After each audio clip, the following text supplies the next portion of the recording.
Hello good evening all of you. This is Naveen Rana. दोस्तों, Uttarakhand exam mentor YouTube channel में आप सभी का बहुत बहुत स्वागत है। दोस्तों, R O previous year paper 2016 history के क्वेश्चन इस सेशन में हम डिस्कस करने जा रहे हैं। जैसे कि आप सभी जानते हैं, आर ओ की वैकेंसी आने वाली है।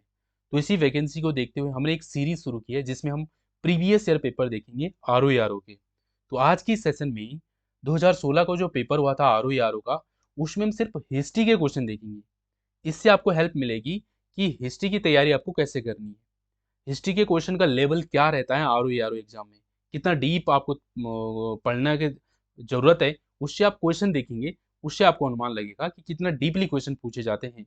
ठीक है, तो चलिए स्टार्ट करते हैं सेशन को। तो पहला प्रश्न है, मानवदे काव्य की रचना की थी? तो आपके ऑप्शंस हैं भरत कवि, मौलाराम, भूषण या फिर गुमानी कवि। तो दोस्तों, वीडियो को पहले पॉज कीजिए, पहले खुद से आंसर करने की कोशिश करिए, फिर कंटिन्यू कीजिएगा।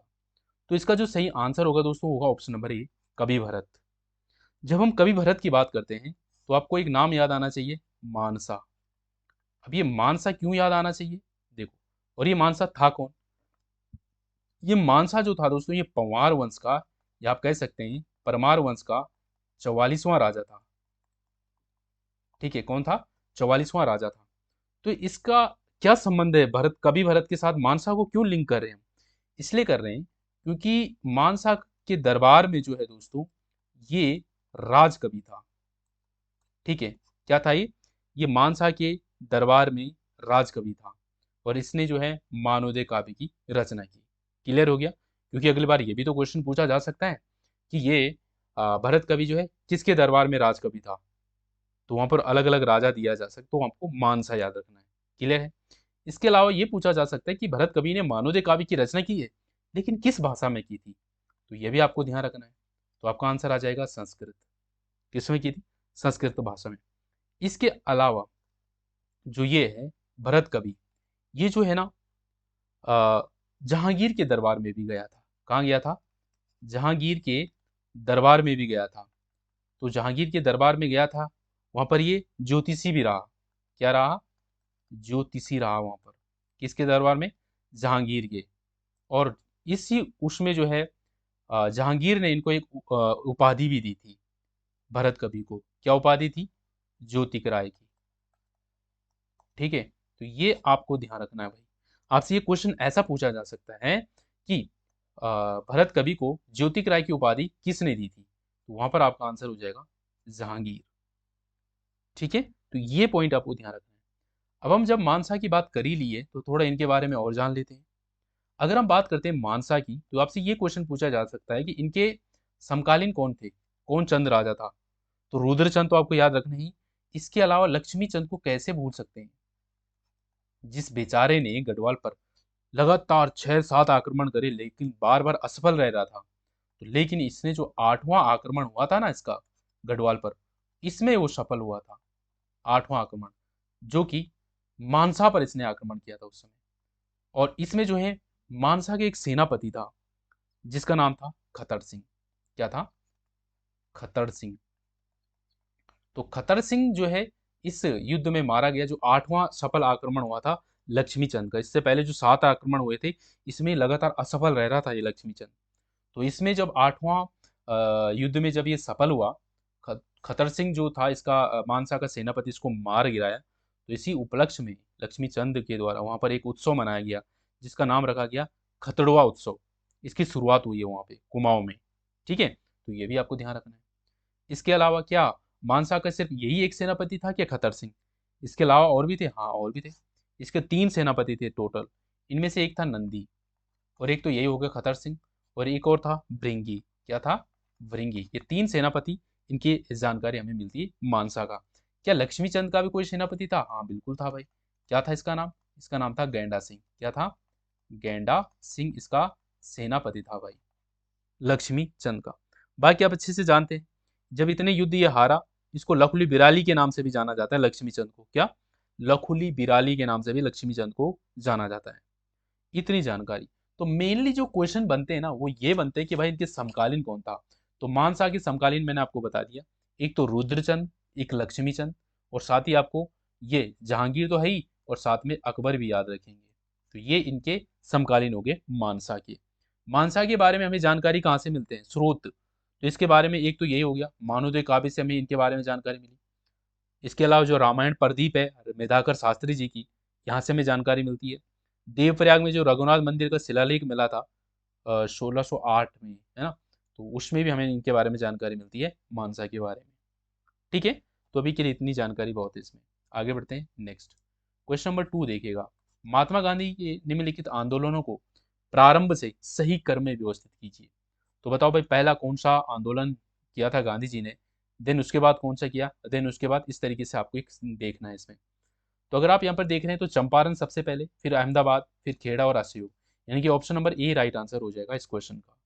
ठीक है, तो इसमें आप देख लीजिएगा दोस्तों, ये यहाँ पर लिखा है भी है, 1917 में चंपारण आंदोलन, 1918 में खेड़ा आंदोलन, 1919 में खिलाफत, 1920 में असहयोग और 1942 में भारत छोड़ो आंदोलन।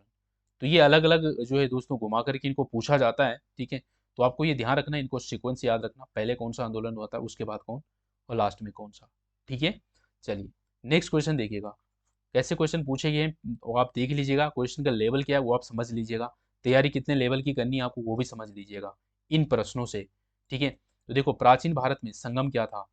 अब ऑप्शन है आपके, तमिल कवियों का एक संघ था, तमिल राजाओं के दरबारी कवि थे, या फिर तमिल बस्ती थी, या फिर महापाषाणीय कब्रें थी ये। तो ये संगम क्या था भाई, तो इसका जो करेक्ट आंसर होगा दोस्तों वो था ऑप्शन नंबर ए, यानी कि तमिल कवियों का एक संघ था। जो तमिल कवि हुआ करते थे उनका एक संघ था ये। ठीक है, जो कि हमारा आंसर, उसको संगम बोला गया है। ठीक है, तो थोड़ा सा इसके बारे में है, यहाँ पर आप देख लीजिएगा, तीसरी शताब्दी ईसा पूर्व से लेकर के तीसरी शताब्दी तक की बात हो रही है, यानी कि थर्ड बीसी से लेकर के थर्ड एडी तक की ये बात हो रही है। तो इसके बीच में प्राचीन जो तमिलनाडु है, इस काल को संगम काल कहते थे।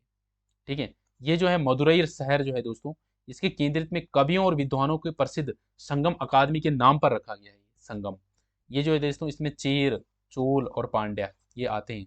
जब आप संगम एज पढ़ेंगे तो वहां पर आप अच्छे से समझ पाएंगे। ठीक है, तो ये कवियों का क्या था, एक संघ था दोस्तों, तमिल कवियों का, जो कि संगम के नाम से जाना जाता है। ठीक है, देखिएगा नेक्स्ट क्वेश्चन, खजुराहो, खजुराहो मंदिर किसने बनवाए थे, वेरी वेरी इंपॉर्टेंट क्वेश्चन।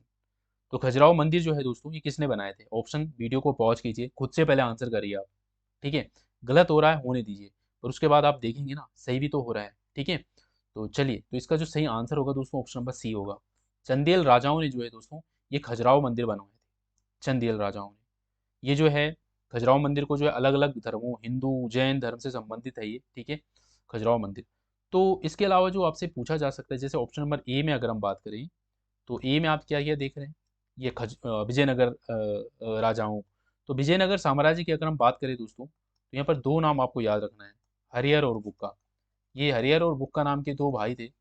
इन्होंने जो है दोस्तों, हरिहर और बुक्का ने जो है 1336 में कृष्णा और तुंगभद्रा नदी के बीच का जो क्षेत्र था, यहाँ पर ये बसाया था विजयनगर साम्राज्य। ठीक है, इसके अंतर्गत जो स्मारक आते हैं इनके, विजयनगर राजाओं के द्वारा जो स्मारक बनाए गए दोस्तों, स्मारक, तो इसमें आपको ध्यान रखना है, जैसे विट्ठल मंदिर हो गया, क्या हो गया, विट्ठल मंदिर, तो ये हम्पी में है। ठीक है, इसके अलावा कृष्ण मंदिर हो गया, जैसे कृष्ण मंदिर हो गया, ये भी हम्पी में हो गया। इसके अलावा हाथी अस्तबल, ये भी हम्पी में, तो ये आपको ध्यान रखना है। ठीक है, अगर हम बात करें बहिमनी राजाओं की, तो बहिमनी राजाओं की अगर हम बात करें, तो पहले ये पता होना चाहिए बहिमनी सल्तनत की स्थापना कब हुई थी। तो 1347 में इसकी स्थापना हुई थी, और ये किसने की थी, अला अल दीन बहमन शाह ने की थी बहिमनी सल्तनत की स्थापना। ठीक है, अगर हम इनकी बात करें, इनके प्रसिद्ध स्मारक कौन कौन से थे, इनके प्रसिद्ध स्मारक, तो आपको इसमें याद रखना है, जैसे गोल गुंबज हो गया, क्या हो गया, गोल गुंबज हो गया दोस्तों, जो कि कहाँ है, बीजापुर, बीजापुर में। ठीक है, इसके अलावा और जो जामी मस्जिद हो गया दोस्तों, क्या हो गया, जामी मस्जिद, ये कहाँ है, गोलकुंडा में। इसके अलावा अगर हम गुप्त राजाओं की बात करें, तो पहले तो आपको ये पता होना चाहिए गुप्त साम्राज्य की स्थापना किसने की है। तो ये जो श्रेय जाता है, ये श्रीगुप्त को जाता है, किसको जाता है, श्रीगुप्त, श्रीगुप्त को। हालांकि वास्तविक जो है वो चंद्रगुप्त प्रथम है। ठीक है, गुप्त साम्राज्य का जो संस्थापक है, वास्तविक संस्थापक चंद्रगुप्त प्रथम को माना जाता है। हालांकि जब हम गुप्ता एज डिटेल में पढ़ेंगे तो वहाँ पर समझेंगे, पर अभी गुप्त राजाओं का जो, गुप्तों का जो संस्थापक माना जाता है वो श्रीगुप्त को माना जाता है कि नहीं। अब इनके जो प्रसिद्ध स्मारक रहे हैं उनमें जो नाम है दोस्तों, अजंता, अजंता हो गया, और एलिफेंटा हो गया, एलिफेंटा हो गया, और एलोरा हो गया दोस्तों, एलोरा की गुफा। तो यहाँ ये आपको पूछे जा सकते हैं कि बताओ भाई, ये अजंता, एलिफेंटा, ये जो स्मारक है, प्रसिद्ध स्मारक, ये किस राजाओं से संबंधित है? तो वहां पर आपको ध्यान रखना है, ये तो गुप्तों से संबंधित है। आपसे पूछा जाए विट्ठल मंदिर हम्पी में, कृष्ण मंदिर हम्पी में, ये किस राजाओं से संबंधित है? तो विजयनगर राजाओं से संबंधित हो जाएगा। ये आपको ध्यान रखना है। समझ पाए आप? तो खजुराहो आपसे पूछा था, तो ये जो चंदेल राजाओं से संबंधित था, तो ऑप्शन नंबर सी करेक्ट हो जाएगा। डन। चलिए आगे बढ़ो, क्वेश्चन नंबर 5। क्या पूछा है? साबरमती आश्रम का वास्तविक नाम क्या था? तो साबरमती आश्रम का असली नाम था दोस्तों सत्याग्रही आश्रम। क्या था? सत्याग्रही आश्रम। इसका सही आंसर हो जाएगा ऑप्शन नंबर सी करेक्ट हो जाएगा, सॉरी बी करेक्ट हो जाएगा यहाँ पर, सत्याग्रही आश्रम। डन, याद रहेगा। एक सेकेंड ना, ठीक है। तो ये आपको ध्यान रखना है दोस्तों, अहमदाबाद गुजरात के साबरमती नदी के किनारे स्थित है दोस्तों ये साबरमती आश्रम। तो सही आंसर सत्याग्रह आश्रम इसका सही आंसर हो जाएगा। ठीक है, चलिए नेक्स्ट क्वेश्चन आते हैं। 1906 से 1920 के मध्य मोहम्मद अली जिन्ना की भूमिका भारत के स्वतंत्रता संग्राम में क्या थी, क्या रही है? 1906 से लेकर 1920 तक के बीच की अगर हम बात कर रहे हैं, तो मोहम्मद अली जिन्ना की भूमिका क्या रही है? तो एक राष्ट्रवादी और धर्मनिरपेक्ष के रूप में रही है इनकी भूमिका। क्या रही है? राष्ट्रवादी और धर्मनिरपेक्ष। मोहम्मद अली जिन्ना के बारे में अगर बात करते हैं, तो इनका जन्म जो हुआ था दोस्तों 1876 में इनका जन्म हुआ। कहाँ हुआ था? कराची में इनका जन्म हुआ था। कराची जो कि वर्तमान पाकिस्तान में है, लेकिन उस समय ये ब्रिटिश नियंत्रित भारत का एक हिस्सा था, है ना। ये एक राजनीतिज्ञ है दोस्तों, भारतीय राजनीतिज्ञ, जिन्होंने पाकिस्तान के लिए सफलतापूर्वक अभियान चलाया था, है ना। और ये जो है एक महान नेता के रूप में जाना जाता है। महान नेता को एक शब्द से जाना जाता है, कायद ए आजम।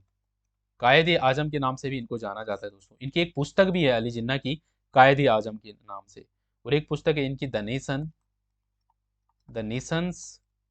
Voice, the Nations voice. ये दो प्रसिद्ध किताबें हैं दोस्तों मोहम्मद अली जिन्ना की, जो कि आपको याद रखनी है। ठीक है, चलो आइए नेक्स्ट क्वेश्चन। वह सुल्तान जिसने प्रथम बार हिंदू धर्म ग्रंथों का फारसी भाषा में अनुवाद कराने का कार्य प्रारंभ किया, तो कौन था भाई ये कौन सुल्तान था जिसने हिंदू धर्म ग्रंथों का क्या किया? फारसी में अनुवाद करा शुरू किया था। तो ये साहब कौन थे? तो ये थे फिरोज शाह तुगलक जी। कौन थे? फिरोज शाह तुगलक जी थे, यानी कि option number D correct answer होगा, डी। ठीक है, तो फिरोज शाह तुगलक आपको ध्यान रखना है, ऑप्शन नंबर डी, जिसने धर्म ग्रंथ हिंदू धर्म ग्रंथों का क्या किया? फारसी में अनुवाद कराने का कार्य शुरू किया था। क्वेश्चन नंबर 8 पे आते हैं। अकबर के शासनकाल में सबसे बड़ी स्वर्ण मुद्रा कौन सी थी? तो देखो भाई, इलाई, जलाली, शहंशाह, अशरफी, ये मुद्राएं, इनमें से आपसे पूछ रहा है कि इनकी सबसे बड़ी मुद्रा कौन सी थी। तो मैं आपको बता दूं दोस्तों कि जो अकबर थे, एकमात्र मुगल सम्राट था जिसने सोने के सिक्कों के 26 प्रकार, क्या कह रहा हूं मैं, 26 प्रकार, 26 प्रकार समझ रहे हैं, मतलब किस्में, सिक्कों की अलग अलग टाइप्स जारी किए थे इसने, 26 प्रकार। इनमें से यही थे कुछ, बिनसैट हो गया, जुगुल हो गया, लाला जाली हो गया, आबताबी हो गया, ललाई हो गया, है ना, महरौली हो गया। इन्हीं में से था एक शहंशाह भी, जो कि हमारा आंसर हो जाएगा ऑप्शन नंबर सी। इन्हीं में से जो शहंशाह था, ये सबसे बड़ा सिक्का था दोस्तों, सबसे बड़ी स्वर्ण मुद्रा थी ये। अगर मैं इसकी बात करूं, इसका वजन की मैं बात करूं, शहंशाह की वजन की मैं बात करूं, तो लगभग 102 तोले के बराबर थी। इसका जो वजन है 102 तोले का था दोस्तों। ठीक है, तो ये ध्यान रखना आपको। क्लियर है? चलो बाकी आप अच्छे से जानते हैं अकबर जी के बारे में। क्या क्या जानते हैं आप? 15 अक्टूबर 1542 में इनका जन्म हुआ था, सिंध के उमरकोट के राजपूत किले में, है ना। और ये बस इतना ही बहुत अभी के लिए, बाकी आगे देखेंगे। 1900 क्वेश्चन नंबर 9। भारतीयों के लिए सिल्क मार्ग किसने आरंभ किया था भाई? सिल्क रूट की बात हो रही है, रेशम अ, मार्ग की बात हो रही है, इसकी शुरुआत किसने की थी? तो जब भी आपको ऐसा रेशम मार्ग की बात हो रही है, तो कनिष्क याद आना चाहिए। कनिष्क द्वारा भारतीयों के लिए जो महान रेशम मार्ग जो है, ये कनिष्क द्वारा खोला गया दोस्तों।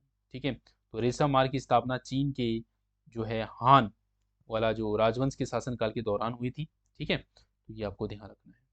ये जो है पूर्वी यूरोप के जो भूमध्य सागरीय देशों और मध्य एशिया से जोड़ता है। ठीक है, जो कि भारत से होकर गुजरता है। तो ये हमारा आंसर आ जाएगा, कनिष्क इसका सही आंसर हो जाएगा। हर्षवर्धन के बारे में बात करते हैं, 7वीं शताब्दी में ये महत्वपूर्ण सम्राटों में से एक था, ठीक है। बाकी इनकी 3 प्रमुख रचनाएं हैं, रत्नावली, प्रियदर्शिका, नागानंद, किसकी है ये? हर्षवर्धन की है। अशोक के बारे में तो काफ़ी कुछ पता ही है आपको, 304 ईस्वी में पाटलिपुत्र में इनका जन्म हुआ था। और बाकी बात करें फाहियान की, तो फाहियान जो है दोस्तों ये चीनी यात्री था जो कि भारत आया था, किसके शासनकाल में? तो चंद्रगुप्त द्वितीय के शासनकाल में आया था, है कि नहीं? तो राइट आंसर इस क्वेश्चन का तो ऑप्शन नंबर ए ही है। आइए क्वेश्चन नंबर 10 है, एम के गांधी द्वारा लिखी गई पहली पुस्तक क्या थी? तो ये आपके लिए SW क्वेश्चन है दोस्तों, क्या है? होमवर्क क्वेश्चन है, जिसको आपको कमेंट बॉक्स में कमेंट करके आंसर करना है इस क्वेश्चन का, ठीक है। तो इस सेशन में इतना ही, तो 10 क्वेश्चन आपने देख लिए दोस्तों, ठीक है। तो धन्यवाद आपका, थैंक्स फॉर वॉचिंग। और कैसे लगे आपको ये क्वेश्चन, देख लो, इसी बेस पे आपको आगे की तैयारी करनी है RO की, ठीक है। तो देख लिया आपने इतिहास के कैसे प्रश्न पूछे जा रहे हैं, तो इसी हिसाब से आप क्वेश्चन का लेवल देख लीजिएगा, इतनी डीप आपको तैयारी करनी है RO एग्जाम के लिए, ठीक है। तो ऐसे ही हम क्या करेंगे, अभी और जो प्रीवियस ईयर के अलग अलग ईयर के मैं देखूंगा, उसमें हम हिस्ट्री के क्वेश्चन को लाएंगे। तो पहले हम हिस्ट्री के ही क्वेश्चन को बहुत यहाँ पर अच्छे से एक बार देख लेते हैं कि क्वेश्चन का लेवल क्या रह रहा है। फिर हम दूसरे सब्जेक्ट को देखेंगे, ऐसे ही प्रीवियस ईयर में फिर हम ज्योग्राफी के क्वेश्चन को देखेंगे, फिर हम पॉलिटी के देखेंगे, उत्तराखंड के देखेंगे। तो इससे आपको बहुत ज़्यादा हेल्प मिलेगी कि हमें तैयारी किस लेवल की करनी है, ठीक है। और हम हर एक क्वेश्चन को एक्सप्लेनेशन भी रखेंगे, ताकि हमें क्वेश्चन के साथ एडिशनल जानकारी भी मिलती रहेगी। तो अगर आपको वीडियो अच्छी लगी है तो सभी लोग वीडियो को लाइक करेंगे, और अपना एक कमेंट जरूर दीजिएगा दोस्तों, जो आपको SW क्वेश्चन दिया है उसका आंसर भी आपको कमेंट बॉक्स में करना है, ठीक है। और वीडियो अच्छी लगी है तो शेयर भी कीजिए अपने दोस्तों के साथ, ठीक है। तो चलिए अभी के लिए इतना ही, thanks for watching, thank you, bye bye, take care, good night.